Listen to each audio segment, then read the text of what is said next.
Hello बच्चों, कैसे हो आप सब। आई होप आप अच्छे होंगे, फिट होंगे, फाइन होंगे। ठीक, मेरा नाम है रोशन कुकरेजा और मैं ई सरल में एज ए केमिस्ट्री फैकल्टी आपको केमिस्ट्री सिखाऊंगा। राइट, हम यहां पर आज स्टार्ट करने जा रहे हैं मोल कॉन्सेप्ट का पार्ट 3 रिवीजन सीरीज। फटाफट हम फॉर्मूले की पॉइंट्स हम यहां पर याद रखेंगे, समझेंगे चैप्टर को और आगे देखेंगे कि क्या क्या चैप्टर में हमारे लिए जरूरी है with the help of mind maps. तो हम जो कवर करने वाले हैं टॉपिक आज, वो टॉपिक है आपका इक्विवेलेंट कॉन्सेप्ट। ठीक है, ये फिजिकल केमिस्ट्री में सबसे important topic, one of the important topic है। ठीक, तो यहां पे हम इक्विवेलेंट कॉन्सेप्ट को डील करने वाले हैं। ठीक, तो लाइक करें, शेयर करें, चैनल को सब्सक्राइब करें और बेल आइकन को दबाना ना भूलें। बेल आइकन दबाने से क्या होगा, आपके पास फटाफट सारे नोटिफिकेशन पहुंच जाएंगे। ठीक है, ऑल द वेरी बेस्ट, मचा दो। चलिए आगे बढ़ते हैं।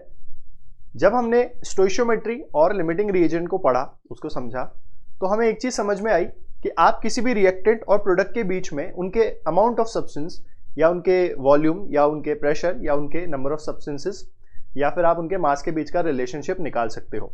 हम एक का मास जानकर दूसरे का वॉल्यूम निकाल सकते हैं। हम जो भी पॉसिबल कैलकुलेशन होती है इन टर्म्स ऑफ मेजरमेंट, हम वो रिएक्टेंट और प्रोडक्ट के लिए निकाल सकते हैं। पर यहां पर एक प्रॉब्लम आती है। क्या? अगर मुझे रिएक्शन के बारे में नहीं पता है, तो अगर मुझे ये नहीं पता कि रिएक्टेंट प्रोडक्ट क्या बनाएगा या फिर कितना बनाएगा, अगर मैं प्रोडक्ट जान भी लूं तो मेरे को अगर रिएक्शन बैलेंस की हुई नहीं है, तब मैं क्या करूं? तो ऐसी प्रॉब्लम्स को रिजॉल्व करने के लिए, इनको सॉल्व करने के लिए हम एक कॉन्सेप्ट लेकर आते हैं, जिस कॉन्सेप्ट का नाम है equivalent concept. Right, equivalent concept mole की स्टोइशियोमेट्री का रेजोल्यूशन नहीं है, उसका मतलब वो एक उसका समाधान नहीं है। इक्विवेलेंट कॉन्सेप्ट तो काफी पुराना कॉन्सेप्ट है। बेसिकली जब एक मैटर दूसरे मैटर से कंबाइन करता है तो वो कुछ शर्तें रखता है। ठीक है, हम एक वर्ड यहां पे देंगे जिसका नाम है कंबाइनिंग कैपेसिटी, जिसको बचपन में हम वैलेंसी के नाम से भी जानते थे। तो वैलेंसी क्या बताती है? कंबाइनिंग कैपेसिटी, कि अगर मेरे पास कुछ केमिकल कंपोनेंट ए है, वो बी के साथ जब कंबाइन करेगा, जो भी बॉन्ड बनाएगा, जो भी कंपाउंड बनाएगा, तो वो अपने अमाउंट ऑफ सब्सटेंस को किसी एक डेफिनेट मास रेशियो में कंबाइन करेगा। ये हम लॉ ऑफ डेफिनेट कंपोजिशन में पढ़ चुके हैं। तो यहां पर क्या है कि ए जब बी के साथ कॉम्बिनेशन में आना चाहेगा, तो वो उन शर्तों पर आना चाहेगा जब उन दोनों की कंबाइनिंग कैपेसिटी क्या हो जाए? सेम हो जाए, यानी कि दोनों की वैलेंसी सेम हो जाए। मैं आपको एक छोटा सा एग्जांपल लेता हूं। जैसे कार्बन है, कार्बन टेट्रावैलेंट है, राइट, ऑक्सीजन डाइवैलेंट है। तो हम क्या करते थे? क्रिस क्रॉस करते थे। तो यहां से जो सिंपलेस्ट रेशियो बनेगा वो क्या बनेगा? CO2। तो कंपाउंड क्या बनता है? CO2। अभी मैं आपको यहां पे सिर्फ एक एग्जांपल दे रहा हूं। इसी तरह नाइट्रोजन जिसका वैलेंसी 1 है और ऑक्सीजन जिसका अगर 2 है, मैंने नाइट्रोजन का वो वाला लिया है जिसका मोनो वैलेंट है, तो N2O बन जाएगा। तो ये हम क्रिस क्रॉस क्यों करते थे? इसके पीछे का लॉजिक क्या था कि नाइट्रोजन यूनिवैलेंट है, ऑक्सीजन डाइवैलेंट है। दोनों की वैलेंसी कब होगी बराबर? जब नाइट्रोजन के 2 एटम ले लिए जाए और ऑक्सीजन का 1 एटम ले लिया जाए। तो आपके पास फॉर्मूला क्या बना? N2O।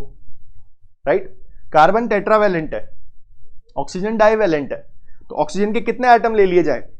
2। तो दोनों की वैलेंसी क्या हो जाएगी? सेम। तो फॉर्मूला क्या बना? CO2।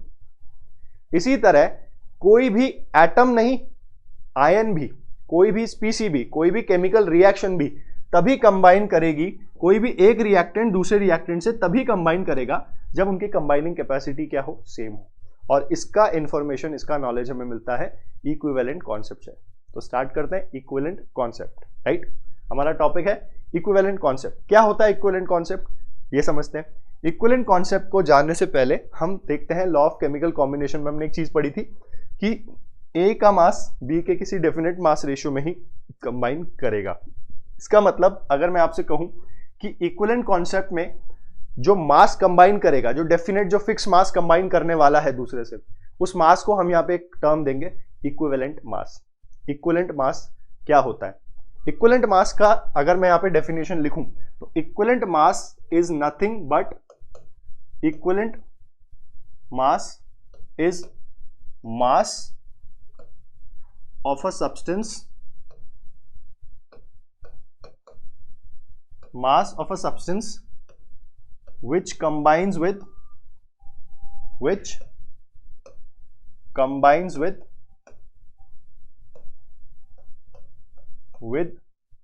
one part by mass 1 part by mass H atom,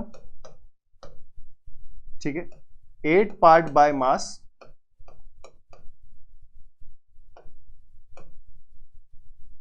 oxygen atom, या फिर 35.5 पार्ट बाय मास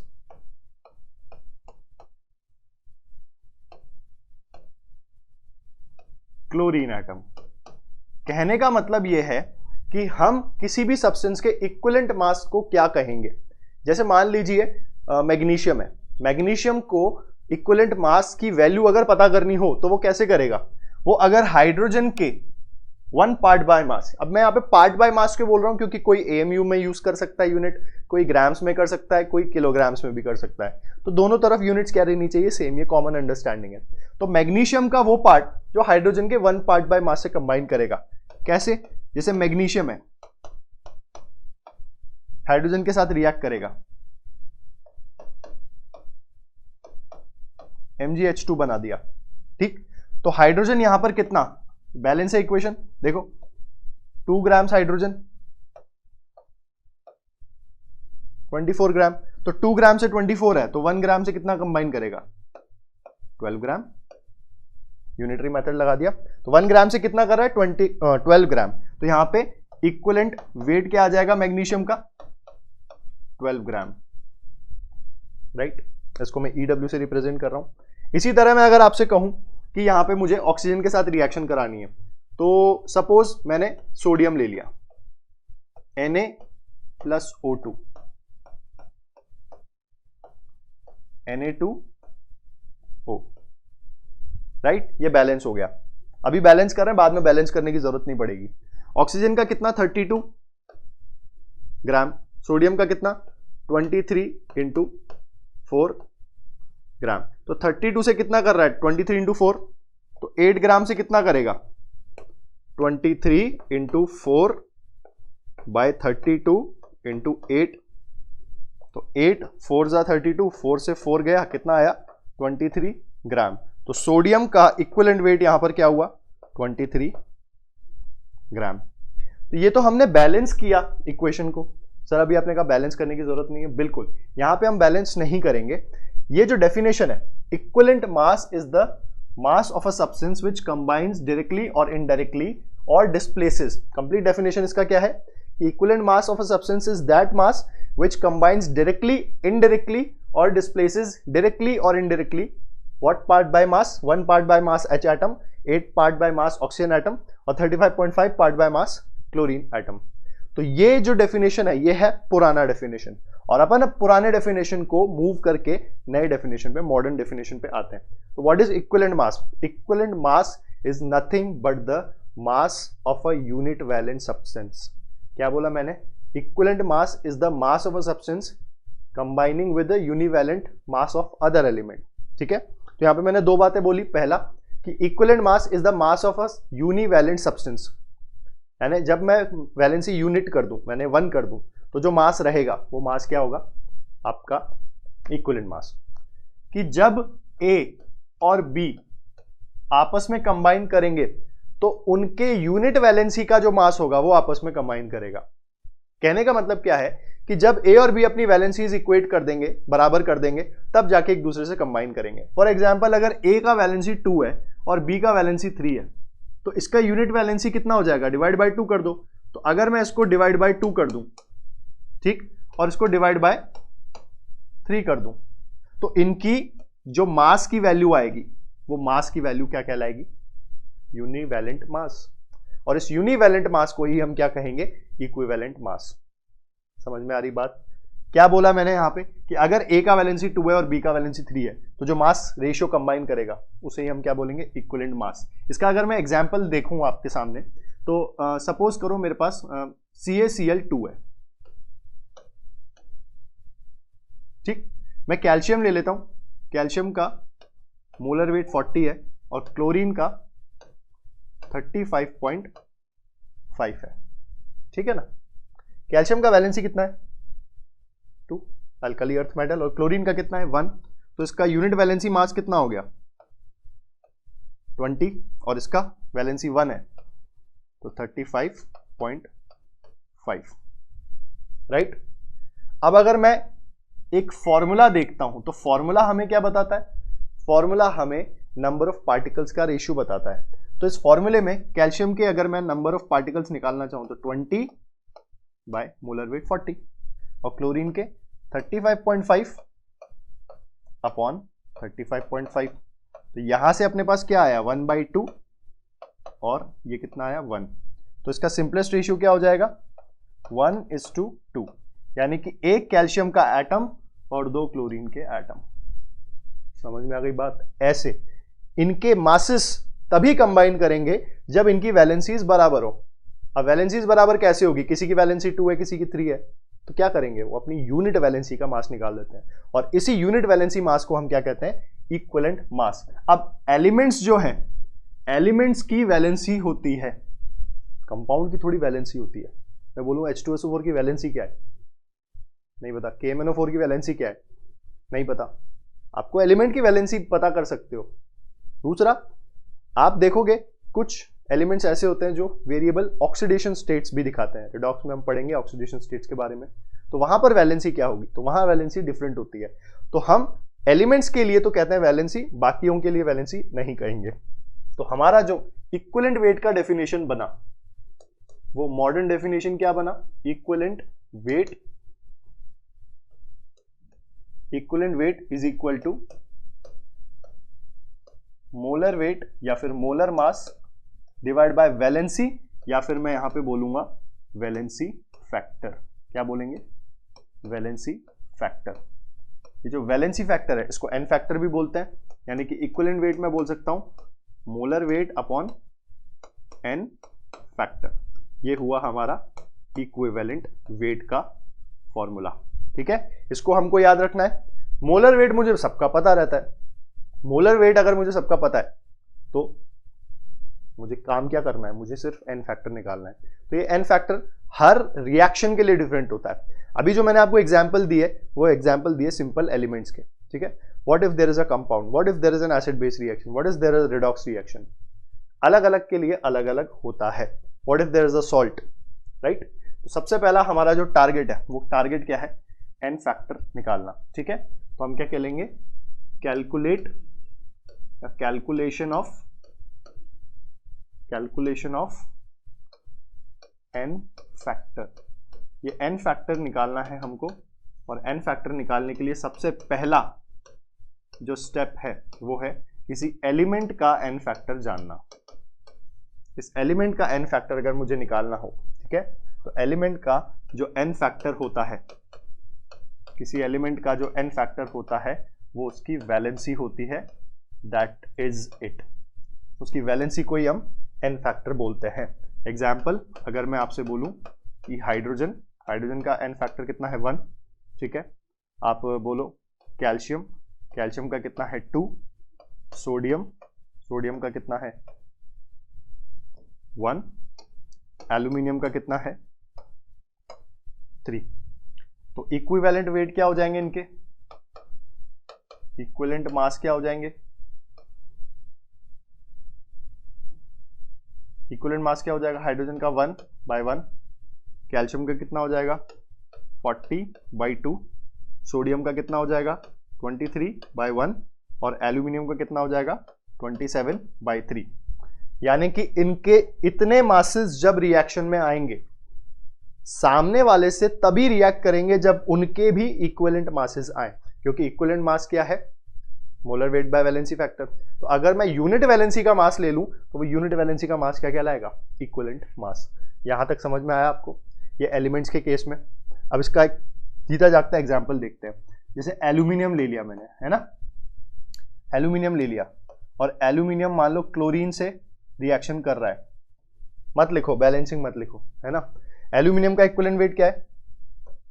27/3 यानी 9 ग्राम, और क्लोरीन का वैलेंसी कितना है? 35.5। तो क्लोरीन 35.5 ग्राम।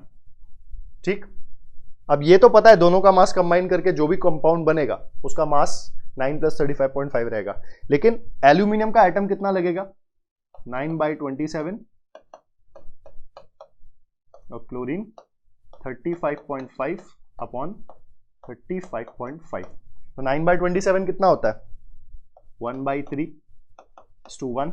तो सिंपलेस्ट रेशियो क्या आया? 1:3, यानी एल्यूमिनियम का एक एटम लगेगा, क्लोरीन के 3 लगेंगे, तो क्या बनेगा? AlCl3। यानी एल्यूमिनियम और क्लोरीन आपस में उसी मास रेशियो में कंबाइन करेंगे जिस मास रेशियो को हम क्या कहेंगे? इक्विवेलेंट मासेस का रेशियो। समझ में आ गई बात? तो इनका AlCl3 बन जाएगा। क्लियर? आगे बढ़ते हैं, ये तो एलिमेंट्स के लिए था। सेकंड अगर मैं बात करूं, सेकंड केस में लूंगा इसके लिए एसिड्स के लिए। जब आप आयनिक इक्विलिब्रियम पढ़ोगे तो वहां पे इलेक्ट्रोलाइट्स में 3 कैटेगरी आती है, एसिड्स, बेसिस एंड सॉल्ट्स। तो उसमें सबसे पहले देखते हैं एसिड्स। एसिड्स के केस में एन फैक्टर जो होता है वो होता है नंबर ऑफ रिप्लेसेबल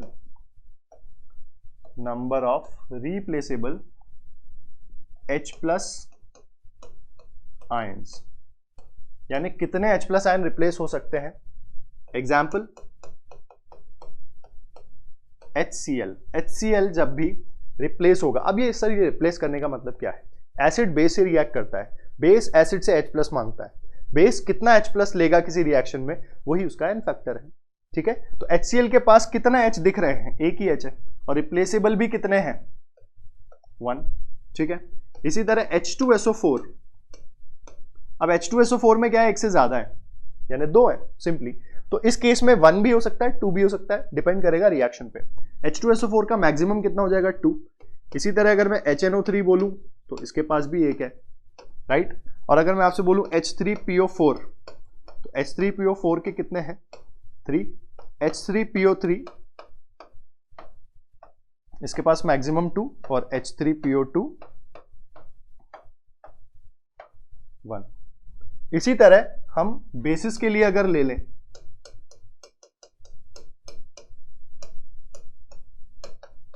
तो बेस के लिए क्या हो जाएगा एन फैक्टर?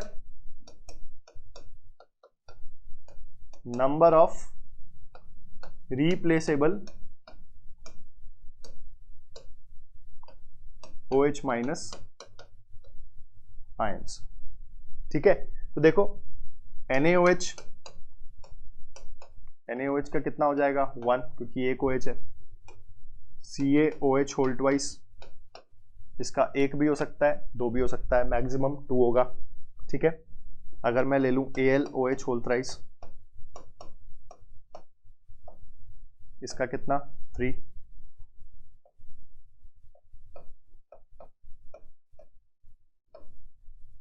इसमें कितना OH है? 1। ये एक तरीके का सॉल्ट भी है, और OH रिप्लेसेबल है, तो ये बेसिक सॉल्ट कहलाएगा, राइट। तो ऐसे ही हम OH भी निकाल सकते हैं, एसिड्स के केस में H+, बेसिस के केस में OH-। अब देखो, इसका अगर 3 दे रखा है तो जरूरी नहीं है 3 के 3 ही रिप्लेसेबल हो। ये क्या बात हुई, ये देखते हैं एक एसिड बेस रिएक्शन में। फॉर एग्जाम्पल मेरे पास H2SO4 है, ठीक है, उसकी मैं रिएक्शन कराता हूं NaOH से। तो अगर NaOH का एक OH H2SO4 के एक H+ के साथ कंबाइन करता है, तो एक H+ और एक OH- मिलके एक वाटर बना देंगे। ठीक है, स्पेक्टेटर आयन कौन कौन से आ जाएंगे? H2SO4 है, जैसे H2O बना गया वो, तो एक H गया तो HSO4- और इधर Na+, तो ये बन जाएगा आपका NaHSO4। तो यहां पर इसका एन फैक्टर कितना हुआ? 1, और यहां पे इसका एन फैक्टर 1। ठीक, यहां तक आ गई बात समझ में? क्लियर? तो इसका इक्विवेलेंट वेट क्या हो जाएगा यहां पर? 98/1, और इसका 40/1। लेकिन अगर मैं यहां पे H2SO4 प्लस NaOH ले लूं, और मैं ये कहूं कि इसके पास 2 H+ हैं, तो इसके 2 H+, 2 OH मांगेंगे, तो NaOH के पास तो एक ही है, तो वो क्या करेगा? 2 मोल NaOH से रिएक्ट करेगा, तो 2 H+, 2 OH- से रिएक्ट करके 2 वाटर बना लेंगे, और क्या छोड़ देंगे पीछे? Na2SO4। ठीक, तो ये क्या हुआ? ये रिएक्शन हो गई। ठीक, अब देखो इसका एन फैक्टर 2, इसका एन फैक्टर 2 नहीं बोलना, NaOH को देखोगे, स्टोइशियोमेट्रिक कोफिशिएंट को नहीं, स्टोइशियोमेट्रिक कोफिशिएंट से लेना देना ही नहीं है मेरा, राइट। तो इसका इक्विवेलेंट वेट कितना हो गया, इसका इक्विवेलेंट वेट हो गया 98/2 और इसका 40/1, यानी कि जब इसका 49 ग्राम इसके 40 ग्राम से कंबाइन करेगा तो Na2SO4 नाम का सॉल्ट बनाएगा। लेकिन अगर इसका 98 ग्राम इसके 40 ग्राम से कंबाइन करेगा तो NaHSO4 नाम का सॉल्ट बनाएगा। इस तरीके से हम सिंपली कैलकुलेशन कर लेते हैं किसकी, एन फैक्टर की। तो एन फैक्टर एसिड्स और बेसिस में क्या हुआ, number of replaceable H+ and OH- ion. एक चीज नोट करने वाली, जितना दिखे H उतना रिप्लेसेबल हो ऐसा जरूरी नहीं है। जैसे कि H3PO3 है, ठीक है, और आपका H3PO4 है, राइट। दिखते दोनों में क्या है, 3H। तो देखो जैसे H3PO3 है,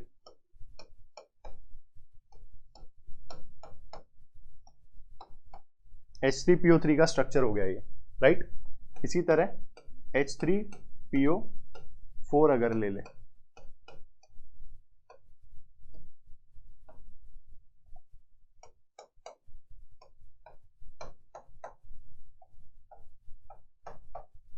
ये H3PO4 हो गया, राइट।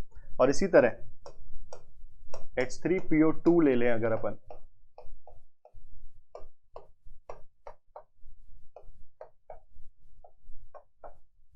राइट। तो ये 3 स्ट्रक्चर है हमारे पास, राइट। H3PO4, इसमें जो भी हाइड्रोजन ऑक्सीजन से जुड़े हुए हैं वो रिप्लेस किए जा सकते हैं, 100% करेंगे, रिएक्शन पे डिपेंड करता है। तो इसका एन फैक्टर क्या हो गया, 3। ऑक्सीजन से कितने बॉन्डेड है, 3। यहां पे ऑक्सीजन से कितने बॉन्डेड है, 2। तो एन फैक्टर कितना हुआ, 2। और यहां पे ऑक्सीजन से कितना बॉन्डेड है, 1।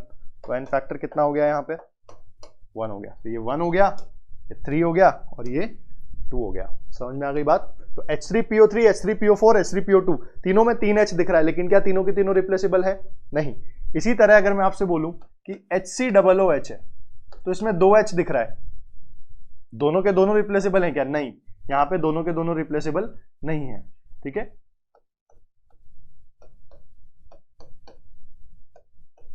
देखो जो ऑक्सीजन से बॉन्डेड है वही रिप्लेसेबल है। समझ में आ गई बात, आगे बढ़े।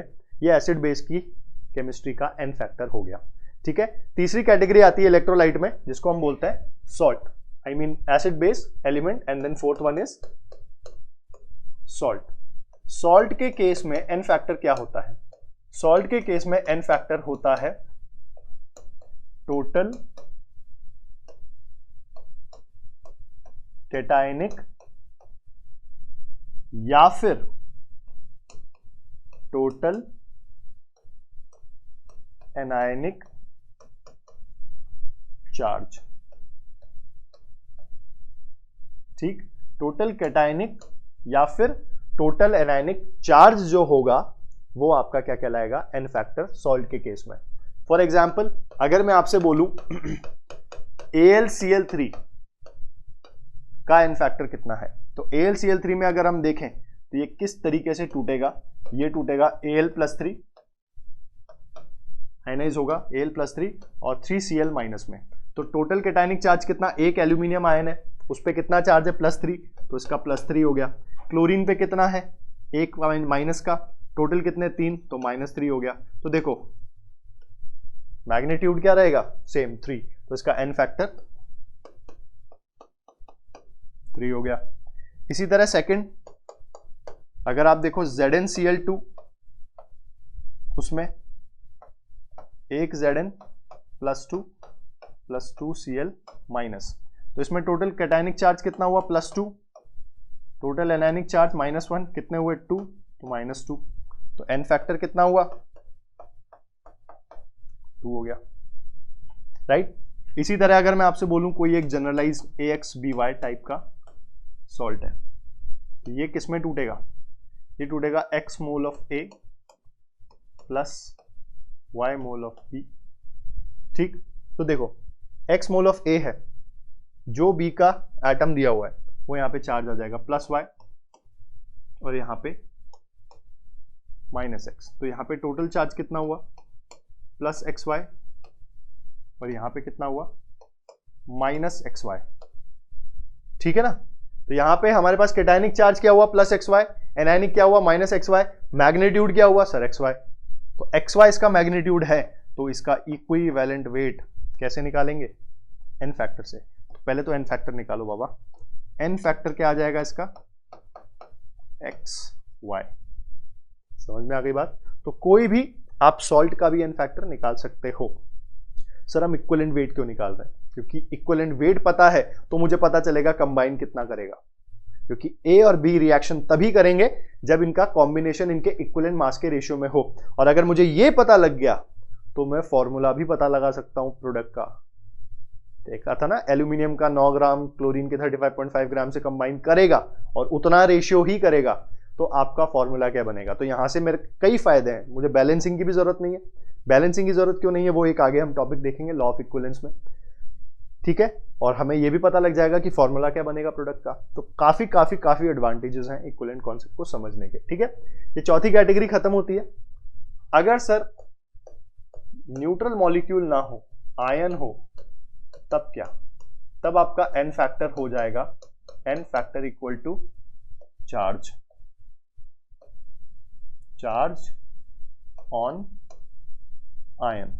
तो आयन पे जो चार्ज होगा आपका वो क्या कहलाएगा, आपका एन फैक्टर। ठीक है, जैसे एग्जाम्पल के तौर पे SO4 -2 N factor 2, simple right. अगर मैं आपसे बोलूं Al+3 तो इस पे एन फैक्टर 3। अगर मैं बोलूं C2F4 -2 तो n factor 2, MnO4 minus n factor 1। तो इस तरीके से हम चार्ज, जो भी चार्ज दे रखा है, जो भी चार्ज का मैग्नीट्यूड है वो उसका एन फैक्टर हो जाएगा। जैसे यहाँ पे 2 है तो एन फैक्टर 2 हो गया, इधर -2 है, इधर +3 है, इधर -1 है, तो हमको चार्ज नहीं लेना है एन फैक्टर में। ठीक है ना, वैलेंसी कभी भी प्लस माइनस नहीं बोलते थे ना, इसी तरह चार्ज में भी चार्ज का मैग्नीट्यूड ही आएगा सिर्फ। ये समझ में आ गया बात, क्लियर है यहाँ तक। हम यहाँ पे निकाल सकते हैं आयन के लिए। ठीक, समझ में आ गई बात। तो जाहिर सी बात है कि इनके जो इक्विवेलेंट वेट्स हैं इनके एन फैक्टर से डिवीजन देके निकाले जा सकते हैं। ठीक है, जो नेक्स्ट चीज है वो नेक्स्ट है हमारे पास रिडॉक्स। रिडॉक्स के लिए देखते हैं, रिडॉक्स में रिएक्शन जो होती है उसमें ऑक्सीडेशन नंबर में बदलाव होता है। यानी कि अगर मुझे रिडॉक्स में एन फैक्टर निकालना हो तो हम कैसे निकालेंगे, चेंज इन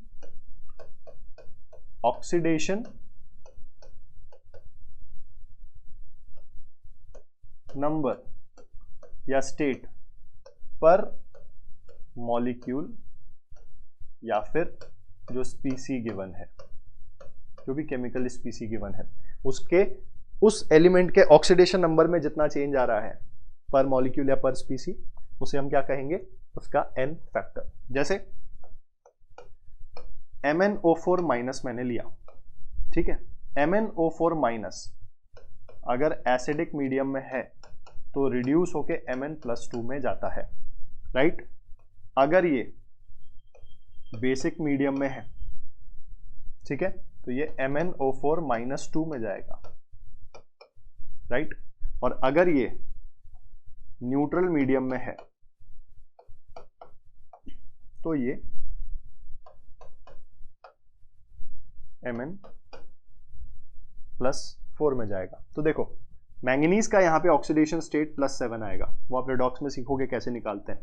ये +2 है तो +7 से +2, तो इसके एक मॉलिक्यूल या एक स्पीसी में ऑक्सीडेशन नंबर का बदलाव कितना आ रहा है, 7 से 2 कितना हुआ 5, तो एन फैक्टर इसका 5 हो गया, ये इसका एन फैक्टर 5 हो गया।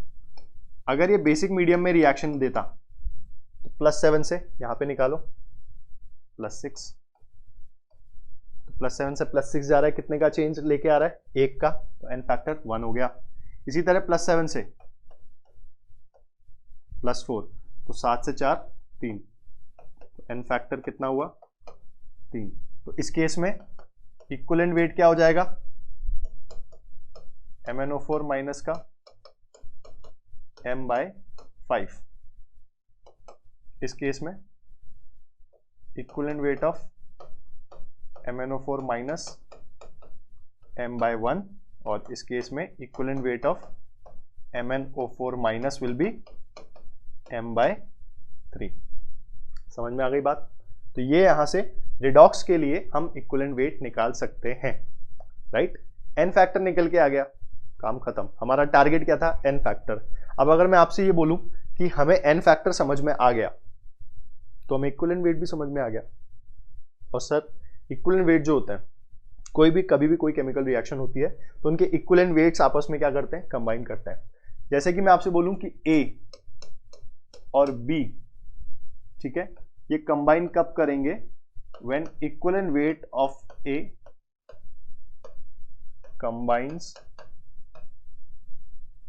ऑलवेज यहां लिखेंगे हम, always equivalent weight of A combines with equivalent weight of B और देयर रेशियो,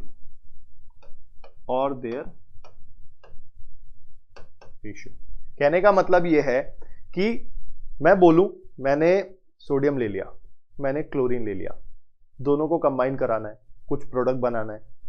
आप ऐसे तो जानते हो NaCl बनेगा, पर भूल जाओ कि NaCl बनेगा।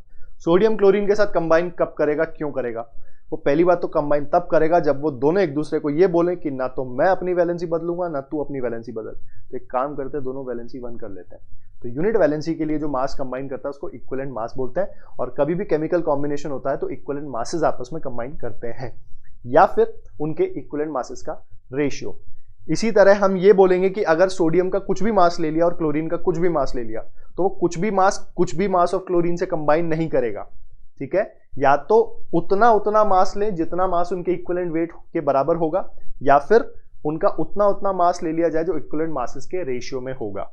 ये बात आ गई समझ में, इसमें कोई डाउट नहीं, ठीक। तो ये हमारा ए और बी के कॉम्बिनेशन का एक यूनिवर्सल रूल है, ठीक है। चाहे तो उसको एक एग्जांपल से भी देख सकते हैं।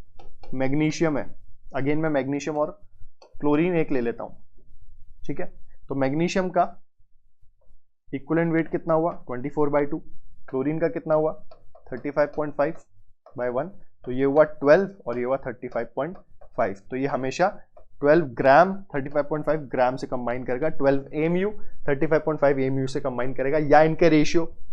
अगर मैं इसका रेशियो ले लूं, मान लो डबल कर दूं दोनों को, तो मैग्नीशियम का 24 क्लोरीन के 71 से कंबाइन करेगा, ठीक है। अब देखें फॉर्मूला क्या बनेगा, मैग्नीशियम के मोल कितने हो गए, 24/24 ग्राम, 71/35.5 ग्राम, कितना आया, एक मैग्नीशियम, और क्लोरीन कितना आया, 2। तो क्या बनेगा, MgCl2, ठीक। ऐसे ही यहां देख लो, 12/24 ले लूं और यहां पे 35.5 ले लूं मोलर वेट, ठीक है। मोल्स आ गए 1/2 और ये आ गया 1। तो रेशियो कितना आया, 1/2:1, यानी एक का डबल। तो भी फॉर्मूला क्या बनेगा, MgCl2, यानी मैग्नीशियम और क्लोरीन हमेशा इक्विवेलेंट मास के रेशियो में ही कंबाइन करेंगे, अदरवाइज नहीं करेंगे। समझ में आ गई बात, ठीक। तो यहां से एक चीज हमें और समझ में आती है कि इक्विवेलेंट मास तो हमने निकाल लिया, ठीक है। जब हमें प्रोडक्ट के बारे में या बैलेंस इक्वेशन नहीं पता है, तब कहां पे हमारी ये इक्वेशंस वैलिड हैं।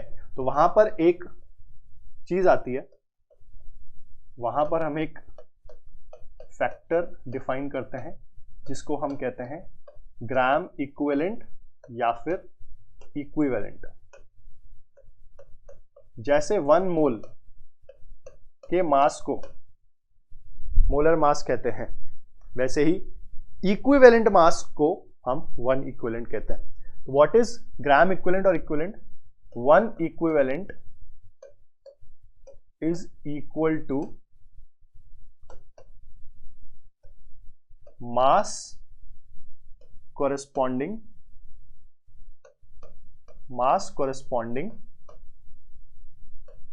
to equivalent mass। तो किसी सब्सटेंस का अगर इक्विवेलेंट मास का जो वैल्यू है, कुछ भी हो सकता है मास तो, लेकिन अगर वो मास इक्विवेलेंट मास के बराबर है तो उसमें जो अमाउंट आप डिफाइन करोगे वो क्या कहोगे, 1 इक्विवेलेंट के बराबर होगा। यानी कि mass corresponding to equivalent mass will be 1 equivalent. तो 1 इक्विवेलेंट समझ में आया कैसे निकालते हैं, क्या होता है 1 इक्विवेलेंट, अभी निकालना तो सीखेंगे। ठीक है, देखो अगर मैं आपसे ये बोलूं कि इक्विवेलेंट मास क्या होता है, इक्विवेलेंट मास क्या होता है, इक्विवेलेंट मास होता है molar mass upon n factor, n factor. और इक्विवेलेंट मास क्या होता है, molar mass by n factor. ठीक है, इक्विवेलेंट क्या होता है, ग्राम इक्विवेलेंट क्या होता है, तो ग्राम इक्विवेलेंट होता है आपका, जैसे हमने वेट बाय मोलर वेट में मोल निकाला था, ग्राम इक्विवेलेंट होता है वेट बाय इक्विवेलेंट वेट। अब ध्यान देना, इक्विवेलेंट वेट क्या है, molar weight by n factor. तो ग्राम इक्विवेलेंट क्या हुआ, वेट अपॉन मोलर वेट की जगह मैंने क्या लिख दिया, इक्विवेलेंट वेट, या इक्विवेलेंट वेट की जगह सॉरी क्या लिख दिया, मोलर वेट। तो molar mass by n factor, तो ये एन फैक्टर ऊपर चला गया, राइट। तो वेट बाय मोलर वेट क्या होता है, मोल्स। तो ग्राम इक्विवेलेंट क्या हो गए यहां पे हमारे, ग्राम इक्विवेलेंट हो गए एन फैक्टर इनटू मोल। तो ये रिलेशन आ गया किसके बीच में, ग्राम इक्विवेलेंट्स और मोल के बीच में।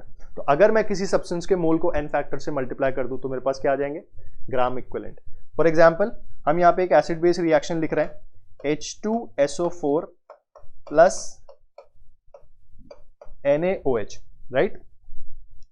ये अगर 2H प्लस और 2OH माइनस लेके Na2SO4 और वाटर बना दें तो रिएक्शन कुछ इस तरह की होगी, ठीक है ना।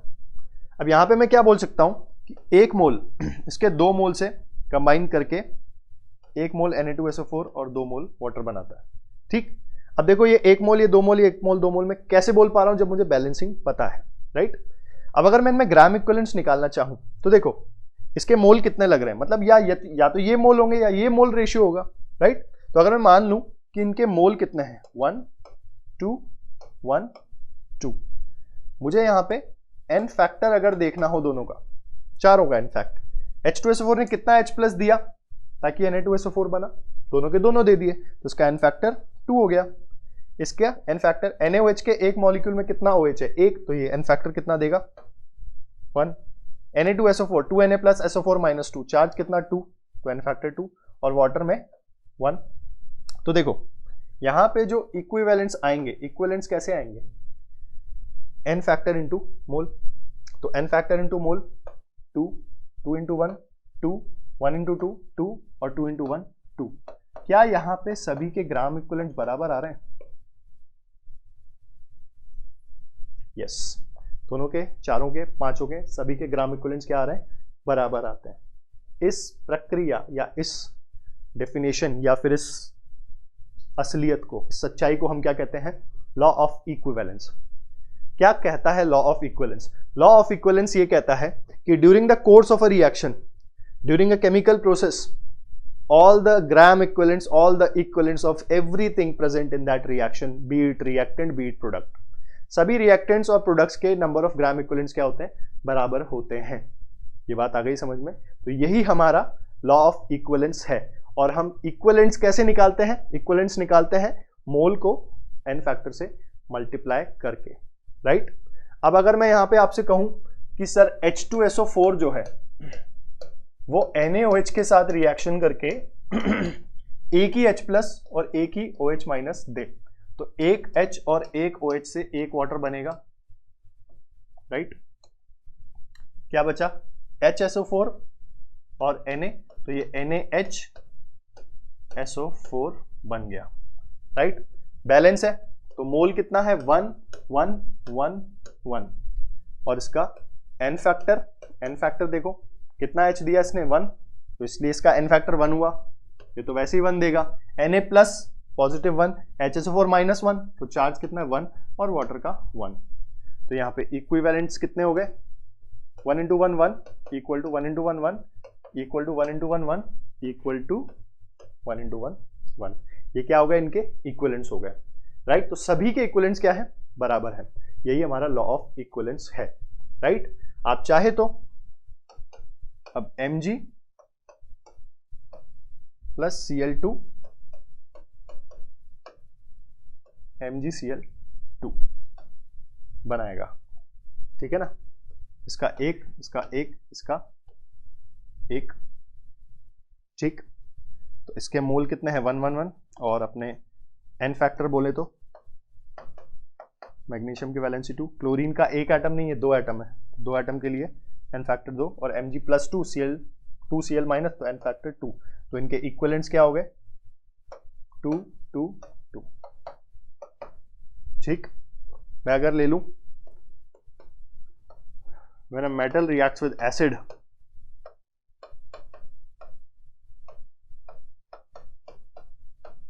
it liberates a gas with a popping sound, ठीक है ना। तो मैग्नीशियम के मोल 1 2 1, ठीक है, और ये बैलेंस है 1, ठीक। तो n factor 2 H plus Cl minus, ठीक है, एक ही H देगा तो एन फैक्टर 1, ठीक। इसका Mg प्लस 2 Cl माइनस 1 के 2 एटम, और एक H का 1 है तो 2 का 2। तो n factor into mole gram equivalents 1 into 2 2, 2 into 1 2, 1 into 2 2, 1 into 2 2। तो देखो ग्राम इक्विवेलेंट्स क्या है, बराबर आ रहे हैं। समझ में आ गई बात।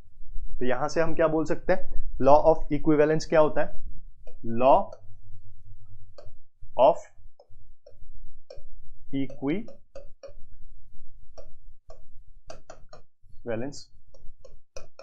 all the equivalents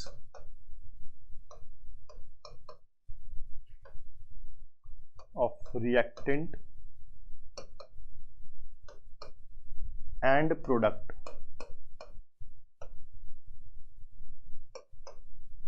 will always be same की जगह इक्वल लिख दो।